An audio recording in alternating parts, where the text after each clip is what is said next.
Hello বন্ধুরা, কেমন আছো তোমরা সবাই? আশা করি অনেক অনেক ভালোই আছো। আর তোমাদের ভালোবাসায় আমি অনেক ভালো আছি, কারণ তোমরা আমাকে যে পরিমাণে ভালোবাসা দিয়েছ এবং সাপোর্ট দিয়েছ তা আমি কোনোদিন ভুলতে পারবো না। তাই তোমাদেরকে মজা দেওয়ার জন্য আবারও একটি নতুন গল্প নিয়ে হাজির হলাম। গল্পটি শোনার মতো আশা করি তোমাদের দাঁড়িয়ে যাবে।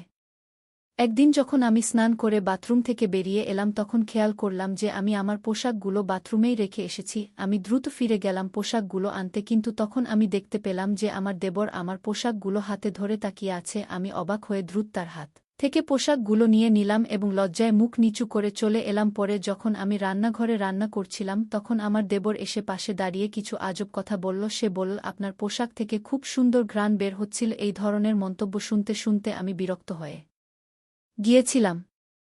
একদিন আমার স্বামী ফোন করে জানালেন যে তিনি রাতে বাড়ি ফিরতে দেরি করবেন। আমি ভেবেছিলাম এটা আমার দেবরের সাথে কথা বলার সুযোগ হতে পারে। রাত গভীর হলে সবাই যখন ঘুমিয়ে পড়ল, আমি দেবরের ঘরের সামনে গিয়ে দাঁড়ালাম এবং দরজায় নক করলাম। সে দরজা খুলে আমাকে দেখে অবাক হয়ে জিজ্ঞাসা করল, ভাবি আপনি এখানে? আমি বললাম, তোমার ভাই আজ রাতে দেরি করে আসবে, আমি তোমার সাথে কিছু জরুরি কথা বলতে চাই। তারপর আমি আমার ঘরে ফিরে এলাম এবং দরজা খোলা রেখে শুয়ে পড়লাম যাতে কেউ সন্দেহ না করে। কিছুক্ষণ পর আমার দেবর হালকা টোকা দিল দরজায়। আমি বললাম, এসো, দরজা খোলা আছে।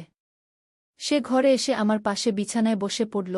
আমি তখন একটি সুন্দর লালা এর নাইট ড্রেস পরেছিলাম। দেবর কিছুক্ষণ নীরব থেকে আমার দিকে তাকিয়ে রইল, তারপর মৃদু হেসে বলল, ভাবি আজ তোমাকে অনেক সুন্দর লাগছে। আমি তেমন কিছু বললাম না, শুধু তাকে দেখছিলাম। তারপর বলল, ভাবি আপনি কি কিছু বলতে চেয়েছিলেন? আমি তার দিকে এক ভালোবাসাময় দৃষ্টিতে তাকালাম এবং উঠে তার কাছে গিয়ে বসে পড়লাম। তার হাত দুটি ধরে বললাম, আজকের গল্পটা অনেক বেশি স্পেশাল, তাই কেউ মিস করো না। দয়া করে গল্পগুলো ভালো লাগলে ভিডিওটি লাইক, শেয়ার এবং চ্যানেলটি সাবস্ক্রাইব করো প্লিজ। আমার নাম প্রিয়া, আমি ২-৩ বছর বয়সী। আমি দেখতে অনেক সুন্দর ছিলাম। বিয়ের পর একটু স্বাস্থ্যবান হওয়ায় আমাকে এখন আরও সুন্দর লাগে। আমার বিয়ে হয়েছে মাত্র ২ বছর হলো। আমি আমার স্বামী, শাশুড়ি এবং দেবরের সঙ্গে থাকি। আমার দেবর প্রায় আমারই বয়সী, প্রায় ১-৮ বা ১-৯ বছর হবে। সে সবসময় আমার আশেপাশে ঘুরঘুর করে এবং কখনো কখনো আমাকে অদ্ভুত দৃষ্টিতে দেখে। আমার মনে হতো সে আমাকে মনে মনে অনেক পছন্দ করে, কিন্তু কখনো মুখে তা বলার সাহস পায়নি। কিন্তু সারাদিন দেবর আমার পিছনে পড়ে থাকে, মনে হতো সে আমাকে কিছু বলতে চায়। একদিন সে আমাকে বল, ভাবি আমি কিছু বলতে চাই। সে ঘরের চারপাশ ভালো করে দেখছিল, যেন কিছু খুঁজছে। আমি বললাম, হ্যাঁ বলো, কি কাজ আছে? আমি সবসময় তোমার সাহায্য করতে প্রস্তুত, তুমি তো আমার ছোট ভাইয়ের মতো। এটা শুনে তার মুখে এক হাসি ফুটে উঠল। সে বলল, ভাবি আমি বিয়ে করতে চাই। আমি হেসে বললাম, এটা তো খুব ভালো কথা, কিন্তু বিয়ের জন্য তো একজন মেয়ের প্রয়োজন। তখন সে বলল, ভাবি তাই তো আমি আপনার কাছে এসেছি। আমি বুঝতে পারলাম সে কি বলতে চাইছে। দেবর বলল, ভাবি আমি আপনার মতো একজন মেয়েকে বিয়ে করতে চাই। এটা শুনে আমি মনে মনে হাসলাম, কারণ আমি বুঝতে পারলাম সে আসলে আমার বোনের কথা বলছে। আমার বোন আমার থেকে একটু ছোট এবং আমার দেবরের জন্য উপযুক্ত ছিল। তাদের মধ্যে বয়সের পার্থক্য ছিল মাত্র ২ বছর। দেবর আমাকে তার কল্পনার মেয়ের গুণাবলী বলতে লাগল, যেমন সে কি চায়। আমি বললাম, তুমি চিন্তা করো না, আমি ঠিক তোমার পছন্দ অনুযায়ী একজন মেয়ে খুঁজে দেব, শুধু বিয়েতে রাজি হও। তারপর আমি সবকিছু নিজের নিয়ন্ত্রণে নিয়ে নিলাম। আমার দেবর এই কথা শুনে কিছুটা খুশি হলেও সে চিন্তায় ডুবে গেল। কিছুক্ষণ চুপ থেকে সে বলল, ভাবি আপনার কাছে একটা কথা বলতে চাই, তবে অনুগ্রহ করে রাগ করবেন না। আমি এমন কাউকে বিয়ে করতে চাই যার চরিত্র এবং স্বভাব একেবারে আপনার মতো হবে, আপনার মতো এত সুন্দর হবে। আমি মৃদু হাসি দিয়ে বললাম, আমি জানি তুমি আমার ছোট বোন তানিয়াকে পছন্দ করো। কিন্তু সে মাথা নেড়ে বলল, না ভাবি, আপনি আমার কথার আসল অর্থ বুঝতে পারেননি। এই কথা বলে সে চুপচাপ ঘর থেকে বেরিয়ে গেল। আমি কিছুটা অবাক হয়ে তার দিকে তাকিয়ে রইলাম। আমি ভাবতে লাগলাম হয়তো সে লজ্জায় তানিয়ার নাম বলেনি এবং সেই কারণেই সে কথা না বলে চলে গেল। আমি সিদ্ধান্ত নিলাম যে প্রথমে আমার বাবার সাথে এই বিষয়ে কথা বলবো, তারপর আমার দেবরকে এই খবর জানাবো। পরের দিন আমি দেবরের কাছে গিয়ে জিজ্ঞাসা করলাম, তুমি কি সত্যিই তানিয়া আকে পছন্দ করো? সে লজ্জা পেয়ে বল, ভাবি তানিয়া আর আমি, এটা তো আকাশের চাঁদ ছোঁয়ার মতো ব্যাপার। আমি নিজেকে তার উপযুক্ত মনে করি না। তার এই কথা শুনে আমি বুঝতে পারলাম আসলে সে আমার বোনকে পছন্দ করে, কিন্তু সাহস করে প্রকাশ করতে পারছে না। পরের দিন আমি আমার মায়ের কাছে গিয়ে বিশ্বাসটা জানালাম এবং তার মতামত নিলাম। মা বললেন, মা আমাদের কোনো আপত্তি নেই, তোমার বোন যদি সেখানে সুখী হয় তাহলে আমরাও খুশি। তবে তুমি তোমার দেবরের সাথে ঠিকমত কথা বলে নিও যেন তার কোনো সমস্যা না হয়।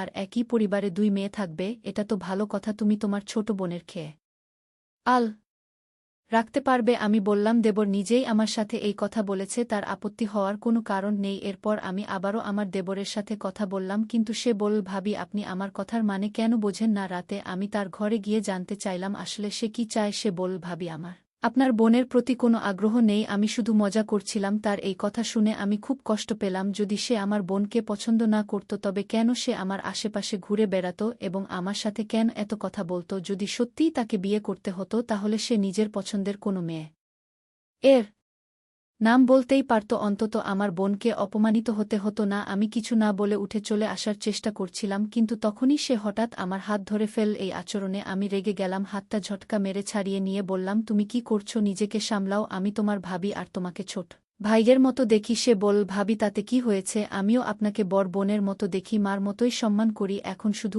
আমার ছোট্ট কাজটি করে দিন, আমার বিয়ের ব্যবস্থাটি করে দেন, আমি তাহলে বুঝব আপনি আমাকে সব দিয়েছেন। তার কথায় আমি বিচলিত হয়ে দ্রুত নিজের ঘরে ফিরে এলাম। মনটা খুব অস্বস্তি করতে লাগল। কিছুক্ষণ পর আমার স্বামী ঘরে এলেন এবং আমার চিন্তিত মুখ দেখে জিজ্ঞাসা করলেন, তোমার কি হয়েছে? এত চিন্তিত কেন? আমি তাকে পুরো ঘটনাটা বললাম, কিভাবে সাম্প্রতিক সময়ে দেবরের আচরণ অদ্ভুত হয়ে উঠেছে এবং সে প্রায়শই বাইরের সময় কাটায়। আমার কথা শুনে স্বামী বললেন, আমি নিজেও লক্ষ্য করেছি, সে তোমাকে একটু বেশি খেয়াল করে দেখছে। দেখো, ও আমার ভাই, কিন্তু ও বড় হচ্ছে, তুমি ওর কাছ থেকে একটু দূরে থাকার চেষ্টা করো। এই কথাগুলো শুনে আমি কিছুটা সান্ত্বনা পেলাম, কারণ কেউ অন্তত আমার মতো চিন্তা করছে।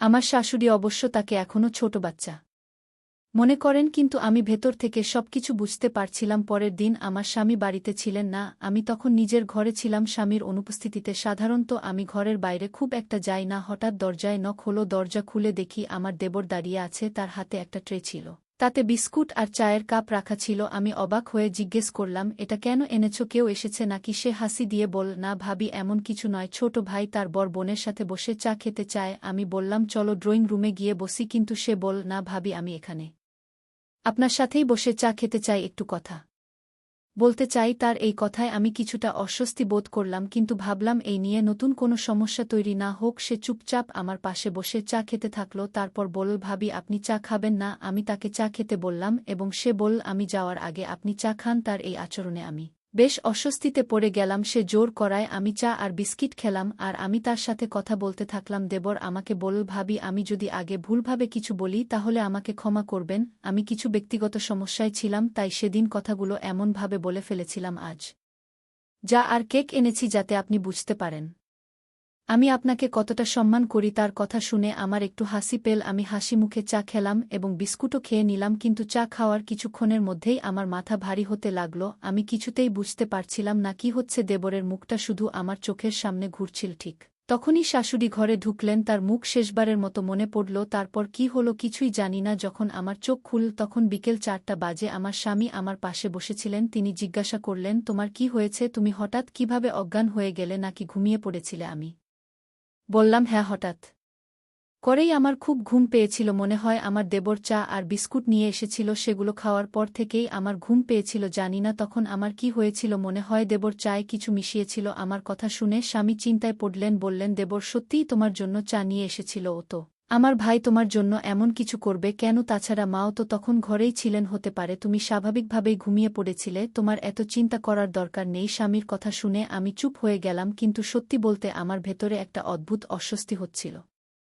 আমার খুব ভয় হচ্ছিল, কারণ জানি না ঘুমানোর পর আমার সাথে কি কিছু খারাপ হয়েছে নাকি। কারণ দেবর তো সবসময় আমার পিছনে ঘুরঘুর করত। আমার শাশুড়ির উপস্থিতিতে আমার মনে আর কোনো সন্দেহের সুযোগ ছিল না। আমি যখন তার সাথে কথা বললাম তখন তিনি কিছু অস্বাভাবিক কিছু বললেন না। তিনি একজন ভালো মানুষ, কারো ক্ষতি বা খারাপ কিছু ভাবতেন না। আমি তাকে অনেকবার জিজ্ঞাসা করেছিলাম, আপনি তো তখন আমার সাথে ছিলেন, কিছু অদ্ভুত দেখেছেন কি? তিনি উত্তর দিলেন, বুমা, তুমি হঠাৎ অসুস্থ হয়ে পড়েছিলে, তোমার দেবর বলছিল হয়তো তোমার দুর্বলতা হয়েছে, তাই বিশ্রাম নেওয়া দরকার। আমি তখনও পুরোপুরি নিশ্চিত হতে পারছিলাম না ঠিক কী হয়েছিল। কিছুদিন এভাবেই কেটে গেল। একদিন রাতে আমি আর আমার স্বামী পরিবারের নানা বিষয় নিয়ে কথা বলছিলাম। হঠাৎ আমার চোখ জানালার দিকে চলে গেল আর দেখলাম যেন কেউ জানালার পাশ থেকে দ্রুত সরে গেল। আমি অবাক হয়ে গেলাম, কারণ জানালাটা বাড়ির ভেতরের দিকে ছিল আর মেইন গেট তো রাতের বেলা সবসময় তালা দেওয়া থাকে। আমি নিশ্চিত ছিলাম যে এটি আমার দেবর ছাড়া আর কেউ হতে পারে না। তবে আমি তখনই আমার স্বামীকে এ ব্যাপারে কিছু বললাম না। প্রথমে আমার দেবরের আসল সমস্যাটা কি তা বুঝতে চাইলাম, তার